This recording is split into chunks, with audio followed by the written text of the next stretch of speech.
enemies already attacking our base. Oh, Oh, what? That's not what you like to hear. Oh, boom. That was steel on steel. They sound pretty close. yeah. Oh, that was direct. One of those just hit him. He's smoking now. Oh, Hello, everyone, and welcome to another great episode of TacTalk, a series where we sit down with special guests and subject matter experts to talk about Arma, tactics, gaming, and everything in between. Today, I'm joined by Joshua Hood, an author, former U.S. Army paratrooper, SWAT team lead, and currently senior game writer at Bohemia Interactive. And today, we're talking about mortars. Josh, thanks for being here today. hey man. Thanks for having me. Absolutely. To get us started, can you just tell us a little bit about your background? So I joined the 82nd right out of college.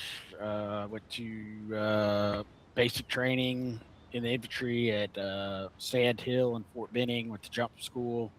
Was assigned to the 3504 as an 11 Charlie. Went to Iraq with them. Then I went with 1508 to Afghanistan, still as an 11 Charlie. So for those of you who don't know, an 11 Charlie is the Army job specification for Mortarman. So that's what I did for 5 years in the Army. That's awesome. Is that something that you went into it like you wanted to do it, or were you just assigned No, to it? I've never met anybody who's actually wanted to do it. I don't really know how they did it. So I've heard they do it off your math scores, but I'm not really good at math, so I don't think that can be how it happens. But yeah, just one day they were like, "You have for 11 Bravo," which is like just a regular rifleman. So one day they were just like, "You guys are 11 Charlies," and I was like, "The hell's that?" Like, you're a mortarman, and I didn't know anything about that, so I was like, thought they were talking about mortar, like building walls. I was like, I don't want to build walls. I want to be a damn infantryman. They're like, no, you idiot. You're gonna carry around this heavy tube and shoot at people. So, how would you describe what the role of a mortarman or a mortar crew is on the battlefield? Uh, by doctrine, I think their job of a mortarman is to deliver timely and accurate fires for ground commanders, something like that. Basically, your job is when they need indirect fire support, they call you, and then you lay the pain on whoever needs it. I was with the 81 millimeter mortars, so that's like a battalion asset. So anybody in the battalion can like call you. And so the difference and the benefit of that is that if you were to have to call like artillery, it might not be like they might not be attached to your unit. They might be somebody else, and you have to get up on the fires net and find out who they are. Or if you're trying to get cast like a airplane or helicopter, you have to go outside of the unit to do that. With a mortar, it's within your maneuver element, so it's beneficial because it's timely and it's very effective because you know artillery and cast is all direct fire, which means like you point and shoot, goes in a straight line. And indirect means that you're shooting in an arc. So you can shoot into defilade, you can shoot into dead space, you can shoot over things. And so it gives you a flexibility, or it gives the commanders a flexibility. Yeah, and today, hopefully, we'll be able to kind of show off some of those skills that you can use in Armor Reforger. Yeah, hopefully we don't screw this up. But Yeah. Yeah, but before we do, let's go. You got your shovel in hand already, it seems. So I guess we got to yeah, get over there and dig it up. Let's head on over. Uh, all right.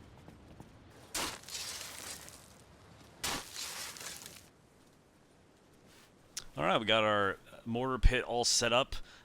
So to start, can you just tell us exactly how many people are usually involved in a mortar team? Is it a couple guys or is there more? So typically, like a mortar platoon will be 4 guns, and so you can break that down into 2 sections. So you'll have 2 guns and the 2 guns. Um, you will have a squad leader who kind of like make sure you don't screw everything up. Then you have the gunner who actually guns it, and then you have the ammo bearer and the assistant ammo bearer. So four. Gotcha. Well, hopefully we can get by with just the two of us today. Yeah.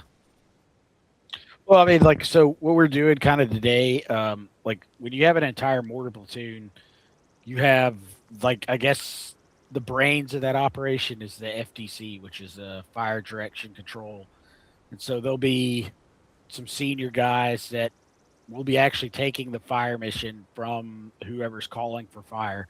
So when they call for fire, like, hey, you have basically three missions. So if they call and I need a grid mission, I need a shift mission, or a polar mission. Grid is typically what you use. So you're using a map. Polar is like what lieutenants use when they're brand new. They're like, I'm here, I'm looking there. I need you to blow up this, and it's that far away.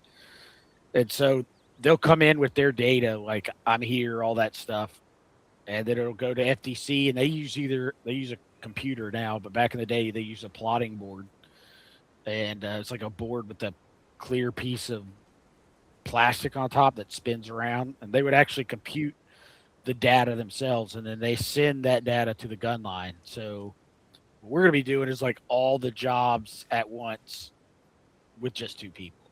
Yeah, I think we can handle that. Yeah, sure. Really kind of funny is like I helped the designer when they kind of put this together, and I sent a bunch of pictures of our tubes, and this is actually one of our two a picture. This one up here, that's how we marked them. This was one gun. It has a little paint pen one on there. I always get a trip out of that when I see it. I'm like, this is literally a picture, a mock-up of a picture of our mortar system in Afghanistan. Never thought I'd see this son of a bitch again. So, thinking about it from an in real life and in game perspective, how do you choose the best place to set up a mortar? Is it based on location, or is it like simply effective range?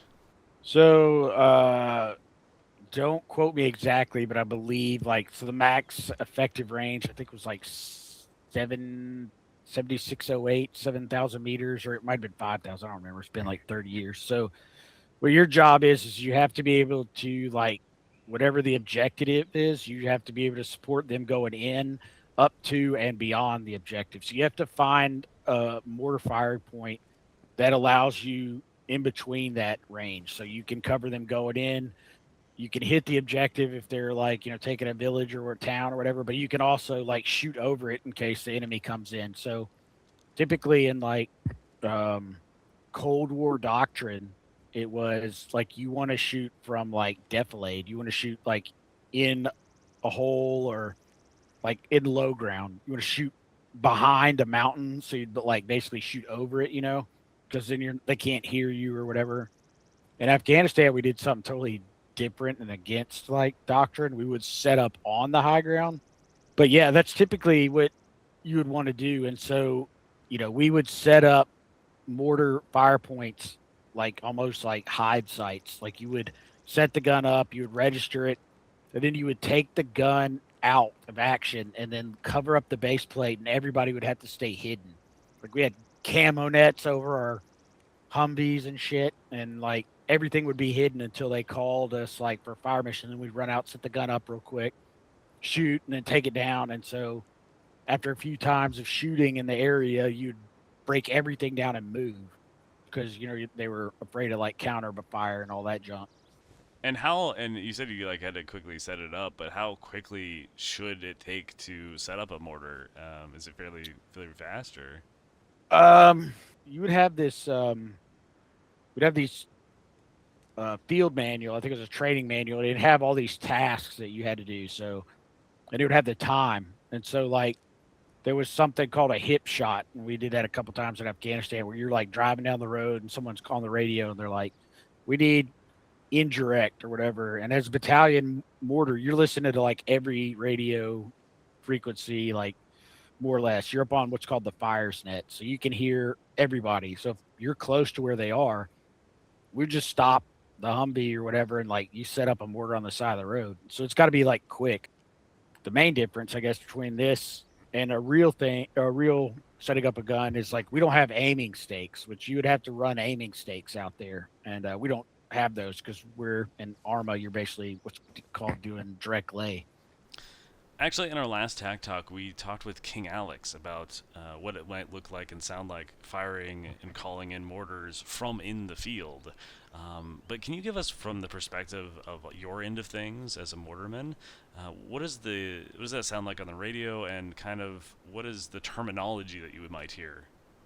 Um, so typically, like it would be like let's just so for us, Thunder 20 was our FDC. So that was basically our who anybody out in the field would call. So it's like let's just say Thunder 20. This is Saber 6. Fire mission over.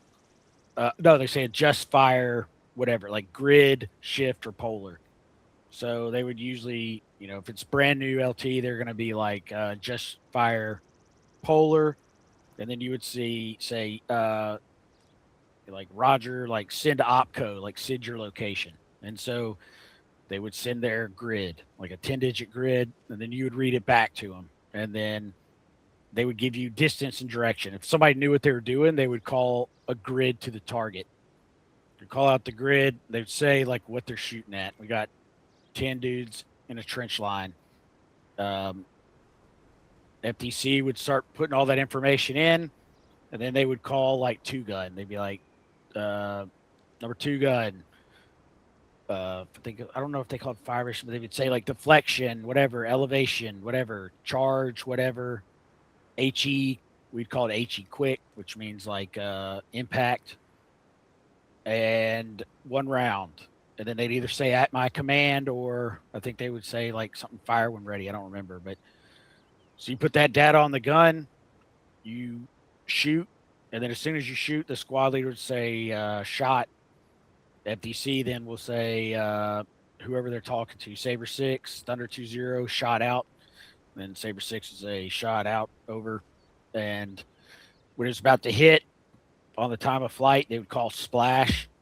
They would tell, splash over, and then that tells the FO or whatever to be looking for the round. And then they say splash out, and they would get their impact, and they would say adjustment, right, left, whatever, whatever. And you just kind of like rinse and repeat until everybody's ready to shoot. Then the FDC would then say like section instead of two gun. Repeat the fire commands, you read them back, and then start shooting. Yeah, that makes sense. And the term splash, is that any time before it comes in, or is there a set amount of time before they would make that call? I think they take 10 seconds off the time of flight, and they would say splash, and that means like, hey, like pay attention. When it comes to calling in these mortars, how precise do they need to be? Is it just within a certain grid? It needs to be like a 10-digit grid, so it needs to be like within like 5 to 10 meters, and so one person in FTC, their job is only to be tracking where everybody is on the battlefield. So they'll be constantly asking, like, hey, have you moved?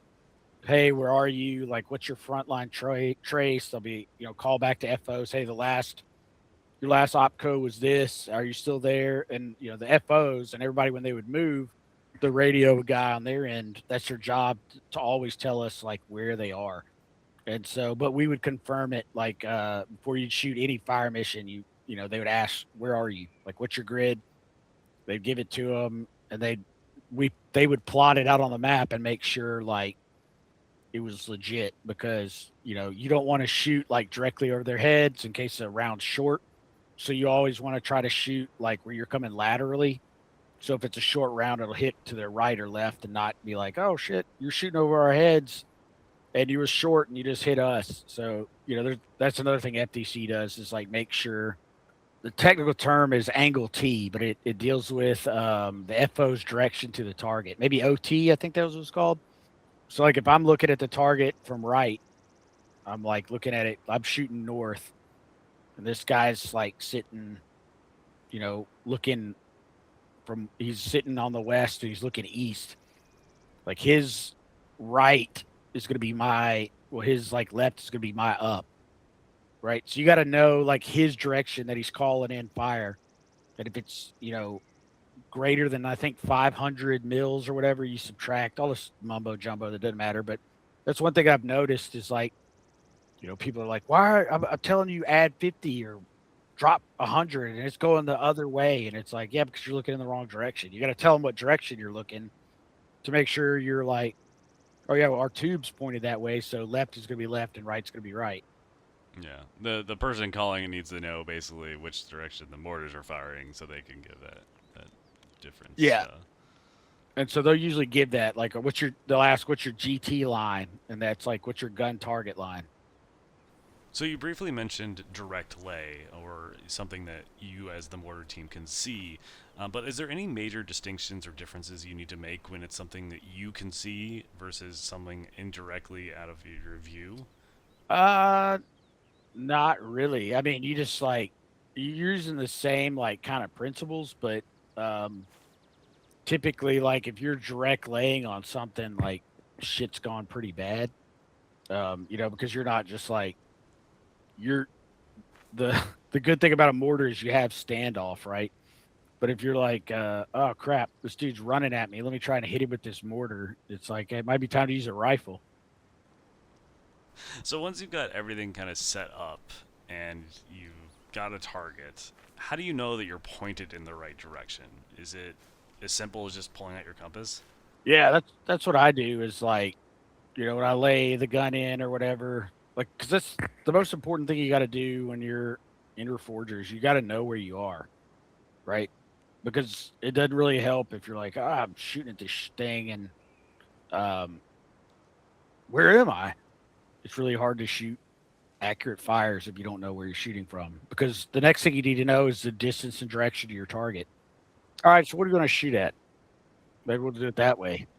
Yeah, absolutely. So I've actually set up a little bit of a range for us just to our northwest here.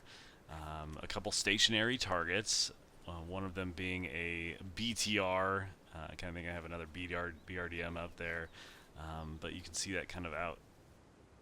Looks like it's going to be about 0.55 from our position.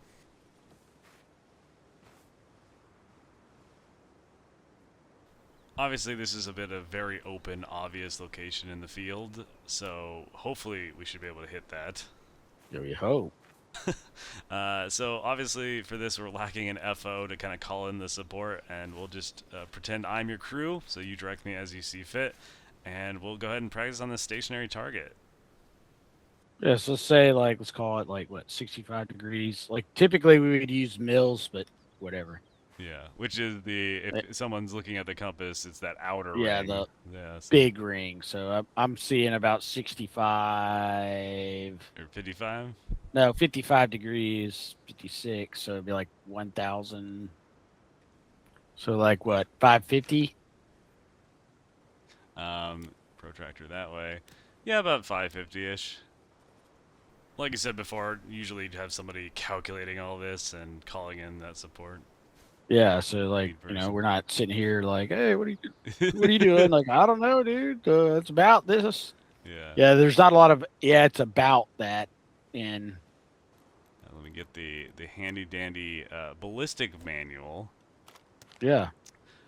So 550. Oh yeah, then there are different types of rounds, but we'll go into that in a second. But for an HE shot, about 550 somewhere between. So you're looking at elevation, I'm assuming, when it Yeah. comes to it. And if it's between 500 and 600, so you have to do some mental math here of 514 at 500 and 1496 at 600. So cutting that in half should be 10. about 1505 or 1506. All right, let's try that. 1506. All right, then you just go get a round and drop her in there, and we'll see what happens. All right, we'll try. And so that Oh, was. what? That's not what you like to hear. Well, I just realized something. We didn't talk about it, but charges. Oh yeah, yeah, that was. So we're about to see, like, if you shot charge 4, it's gonna go way over. Yeah, I did shoot charge 4. So how important is that? What are charges? Well, it says yeah. So the charges are the cheese charges. That's what they're called. Those little things that are like on those. They're the propellant. So basically, if you take apart a mortar round, oh, boom, that was steel on steel. Oh, did we hit it? Send that one again. Yeah. Here, I'll throw another one out. But is more So with more, you're charges? gonna Yeah. have like you're gonna have a lot like shooting charge 4 means you're shooting as far away as you can go. Okay. Obviously, we're not doing that because we're at like 600. But that's why it's taking so long to get a splash because it's gone way up there. So if we were to Yeah. drop charges, it'll give us like a charge. I think we probably hit it at charge 2, maybe even a charge 1, and we'd have a much shorter. Oh, That's more low to the yeah, I right. moved it. Sorry. So we're gonna charge. Let's try charge one. Because I did the math, and I think that with between these two, it's gonna be 1283. And then I will do charge one. So it is already set to charge one. Are you set? All right, hang it and fire. Oh, I do. So try that again. Uh,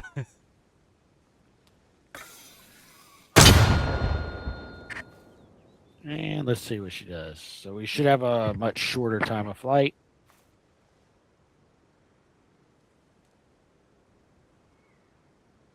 luckily, the handy dandy ballistic table shows you those differences in terms Yeah. of tells you the time of flight. Oh, Boom. that was almost spot on. Yeah, just give it a little more oomph, a little bit this way, and I would say like shoot it again.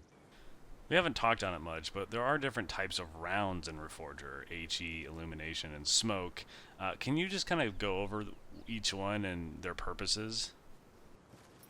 So yeah, like illumination, obviously at night when you want to illuminate a target. You know, so we would use a lot of illumination for harassment and interdiction. Like there was missions that we would do at night, which it seemed kind of odd to me because like basically you're like, hey, we're still out here shooting, we're harassing you by shooting illumination at you, and when you want to be sleeping or whatever.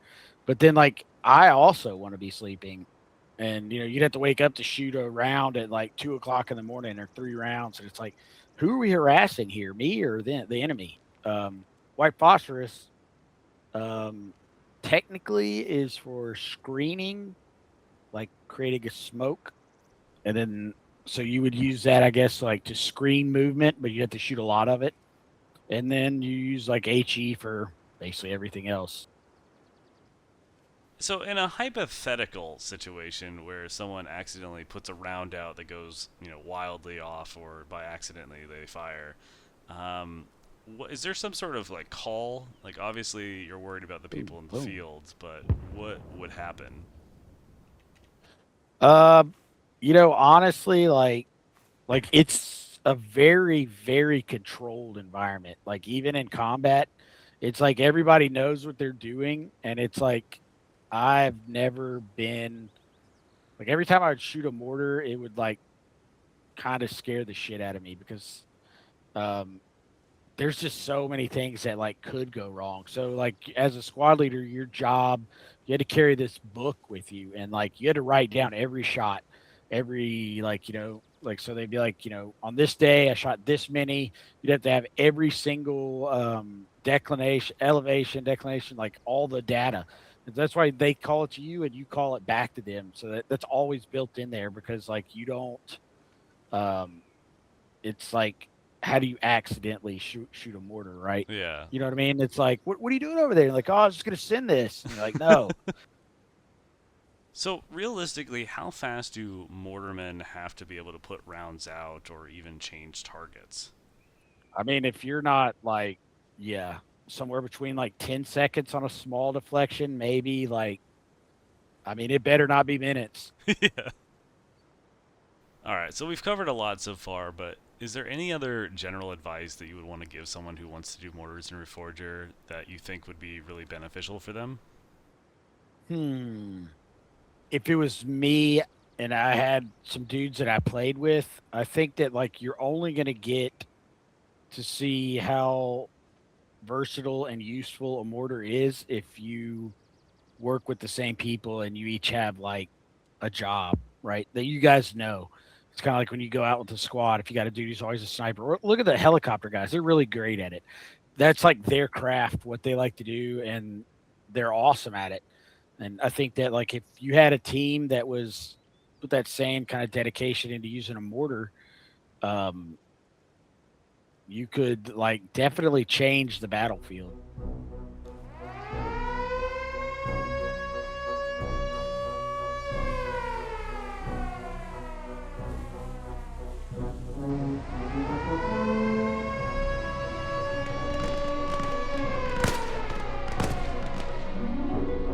Oh shit. So as you can see here, we have our own little situation to deal with, a live scenario, if you will. It seems to be that there is some guys, enemies already attacking our base, and we need to deal with that. Yeah, where are they?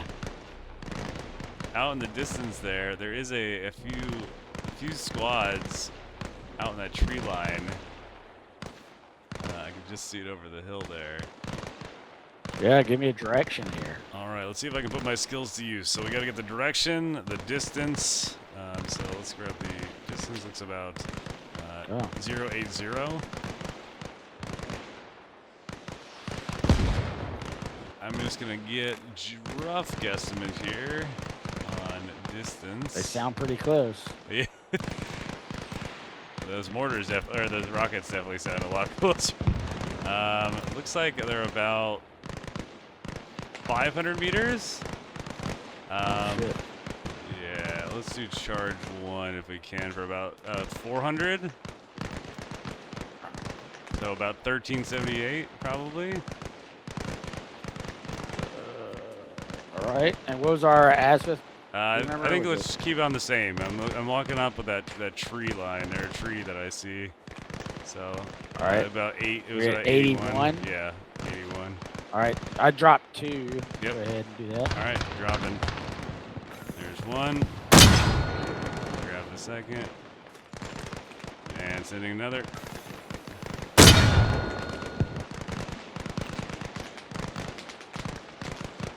A little short, not bad. All right, new direction for new targets will be, let's do 103. Okay. 103 and distance. Let's just keep it at that 450 that we were just firing at. It looks about the same distance. Actually, maybe 400. All right. Yeah. Go ahead and send it. All right, grabbing and firing one away. Go ahead and send 2 just in case. Yeah. Sending the second. Watch for it. A whole bunch of groups that just stacked up in that field. Oh, that was direct on.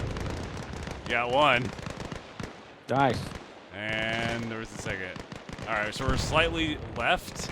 If we go right, like a 50, and then come back 20/20s.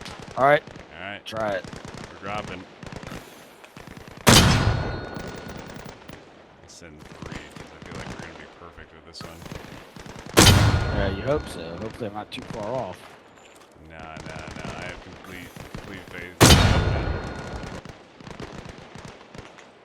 Oh, yep, that was perfect. We got Nice. 3 dead, 2 unconscious.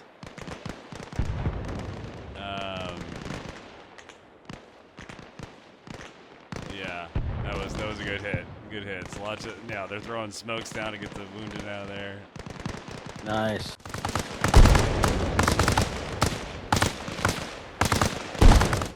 All right, so we got a new target, the BTR. I think we can deal with that.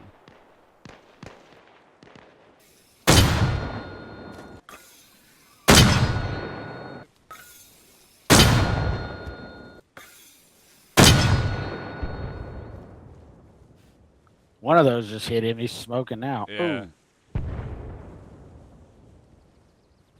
Negative.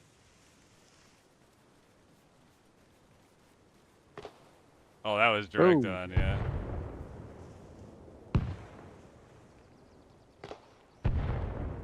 There's supposed to be a slight gust in the wind or something that's causing him. It's the Armaverse. Yep, in the Armaverse. But yeah, he's smoking now. You know, even with my poor instruction, we're hitting. I think if we just keep firing, eventually it will die.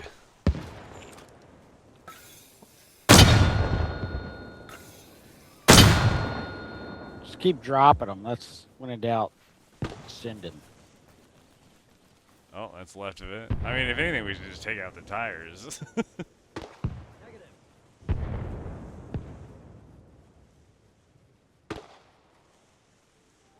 Negative.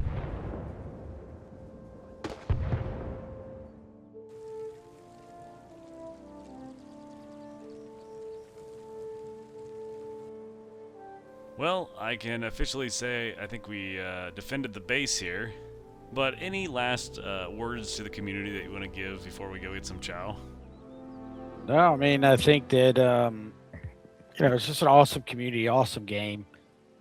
I think that, yeah, it's just fun to play. It's really fun to learn. There's so much knowledge out there. It's one of those things where, like, if you're new, don't be afraid to ask, because, like, this is a very open community. I think that when I started playing, I didn't know anything. I was walking around lost most of the time, but there's always somebody there to help you out. So, like, if you want to do something better or learn something more, just ask somebody.